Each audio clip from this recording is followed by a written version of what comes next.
Before we begin, thank you very much to Rescue Bots is better than Prime, change my mind, for joining the Patreon campaign.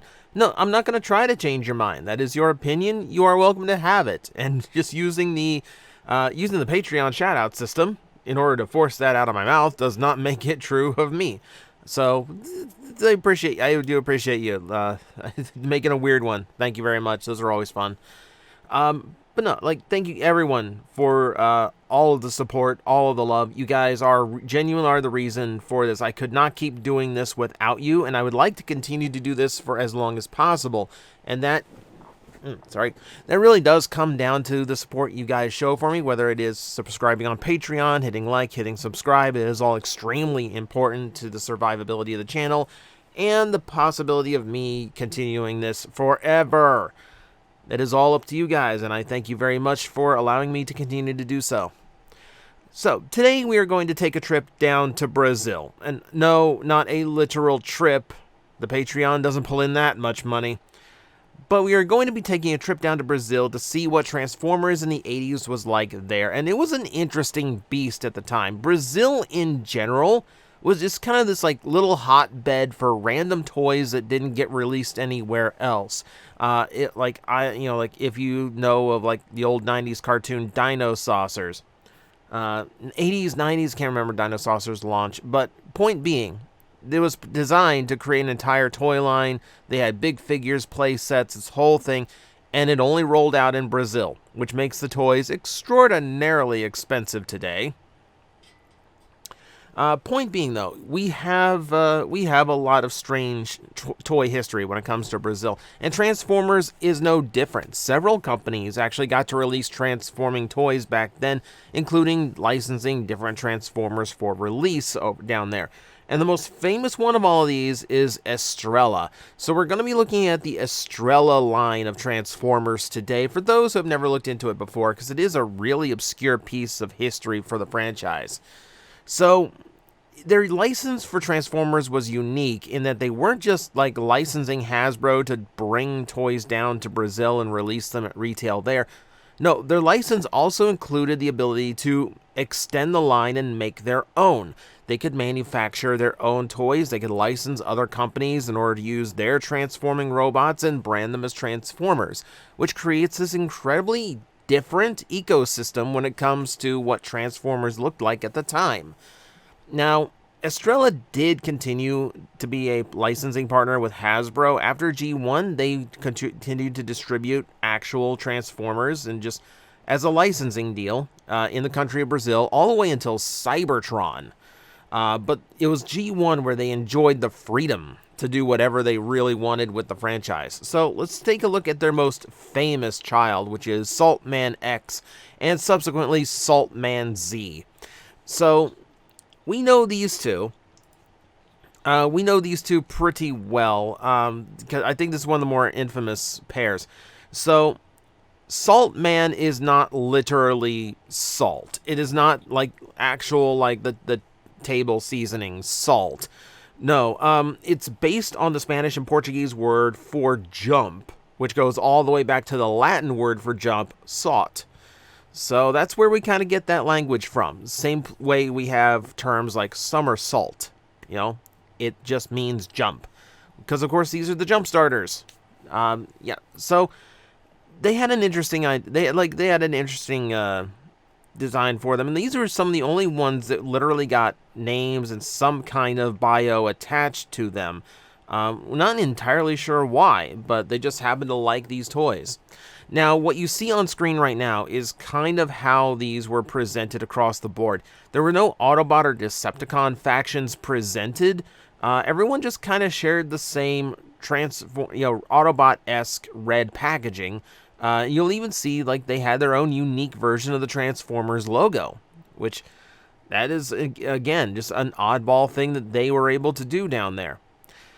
So these are the two I think most know, at least most in the Transformers realm know, but this continued on for quite a bit. So for starters, the big thing that they did were they did mini bots. They really liked their mini bots. usually released just under the name of the vehicle that they were, rather than taking Transformer identities or coming up with their own. It was mostly just like, oh hey, here's a Volkswagen that transforms. It's named Volks. So yeah, here we see what they did with Windcharger. Now, a lot of these did come with multiple color schemes. We should note that a lot of times the mini-bots came in 2 different colors, and very rarely do they actually match their normal releases. So they also featured some unique stickering, which you can see on these guys. So Windcharger in yellow and blue. We'll go through the ones that I could dig up. We get to see Cliffjumper in solid gold, very Golden Lagoon-esque. I don't know if it's breakable gold plastic. I assume because it's 80s gold plastic and it is extremely shiny and metallic. I'm going to assume it's a GPS victim. The thing with these is they're so rare, you're never going to find anyone willing to test that, if you can find one at all. We see Bumblebee got silver. Actually quite fetching in silver. I actually kind of like that. And the gold faceplate helps make him distinct from standard Bumblebees too. What was really unique across these is the fact that they actually made literal use out of the bumper mold, which in America was super rare. You know, we thought it was a weird error version or a weird mix-up of Bumblebee and Cliffjumper. Bumble Jumper was the name for years. No, they actually made pretty good use of this as its own figure and character. And there's quite a few different versions of Bumper down in Brazil as a result. All of them screamingly high in value because they are very rare. So mini-bots were the bread and butter. And we're going to take a look at the mini-bots again later, but we're going to look at 2 other types of Transformers that they released. Now, like I said, they got to release licensed toys that came from other companies and came from other distributors, and just call them Transformers, right? So let's talk the Electrix. These are pretty simple remote-controlled transforming car characters. You can see there in the upper right how it actually transforms. Very simple in nature. These are very simple RC vehicles. They are wired, if memory recalls. I don't know if these are wireless RC or not. I just see a wire on the controller. But the point being, the control only had 2 buttons. You had one button that made it run forward, and you had another button that made it transform. No turning, no backing up, very, very simplistic. So Electrix, these were originally by Yokozawa Toys, and they were released in Japan under Remote Change Robo. Pretty simple figures. And again, just like even in Japan, like they were really trying to cash in on the transforming robot craze of the 80s. So not a big surprise. These were eventually released by Village Toys in America as Convertibots. So these got around. These were not hard to find, but down in Brazil, they were part of the actual Transformers franchise. And again, we have no idea if they were Autobot or Decepticon. These were kept pretty simple. You can see there's also a Porsche version, which keeps the exact same transformation scheme and everything. And then as well as a Jeep. It's a Jeep. It's the Brazilian word for Jeep. Like we mentioned, they just named them after the vehicles they turned from. So so you get a weird bit of Transformer there, right? Okay, so let's go with the weirder one. Let's go with the really weird one. So this one has a really complex history, and I'm abbreviating it very much. So they also had these, and these are Bat Robo, and these will look vaguely familiar. There is if this strikes you familiar, you might be thinking of one of the I want to say like one of the GoBot releases that they did at the time, like much smaller figures. I want to say even I think there was a fast food GoBot that transformed a lot like these. Point being, the Bat Robo, which is the Japanese name for these, they're originally designed by they're very simple figures again. I believe they had a pullback motor, and when they I can't remember. I honestly can't remember if they have a pullback motor or not. The actual gimmick of the toy is that when it rammed into something, it flipped up onto its rear, the arms and head popped out, and it transformed into a robot doing the Hulk Hogan pose. And that was the idea. It was an automorphing toy that had to crash in order to transform. So, these were originally designed in Japan by the Frex company and then made by the Asahi Corporation. So, two different companies going in to make these. Now, here's where it gets weird.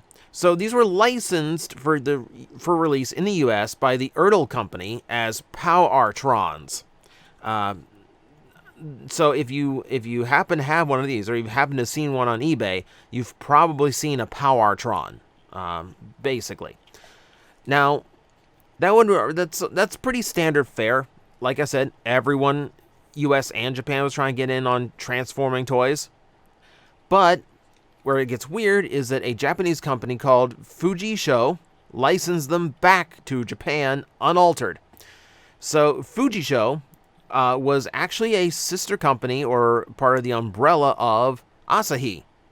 So the company that originally made these for the Ertl company had their sister company buy a load of like already made stock from the Ertl run and then just package them for Japanese release.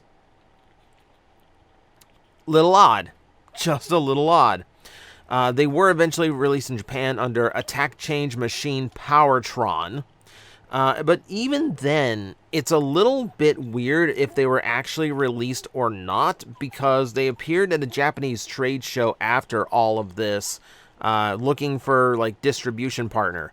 So we're not even sure how these came out in Japan. They are very weird toys with a very weird history. You want even weirder for these things? These did reappear in a modern line, and it reappeared in Korea, of all places, because Sonicong, who was another company handling Takara's stuff at the time, they decided that these would supplement their Brave releases. So new decos of these became available under Brave. Little bit odd, right?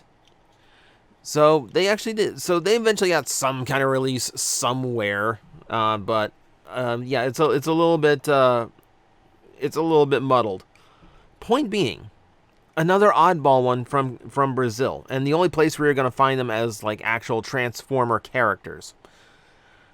So we need to go back to Minibots now. And this is where the Minibots are also going to get exceptionally weird, because now we have to talk about the second run. We have to talk about the second run of Estrela's toy line when it comes to Transformers.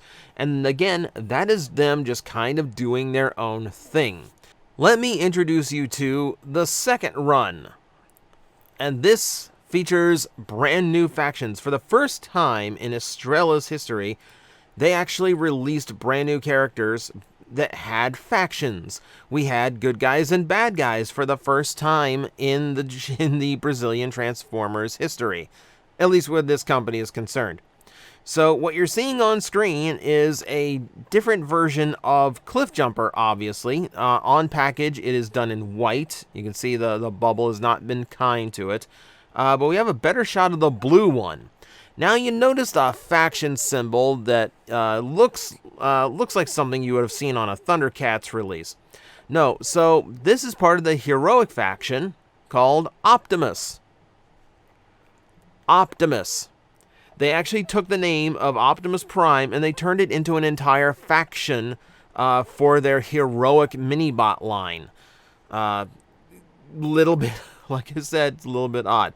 Oh, I should actually mention Robo cars. They didn't call them Minibots; they called them Robo cars. So even that had to be a little bit distinct. So again, they ran the Minibots under their own name, under their own color schemes, and now under their own factions, complete with their own faction logos. So again, two different versions of everybody included. So let's take a look. This one I can actually show you everybody. So let's take a look at who else we got. So we have Bumper again, this time released in green, looking very lovely. We should mention, this one is released as sedan, which is a little bit weird because that's not how a sedan works.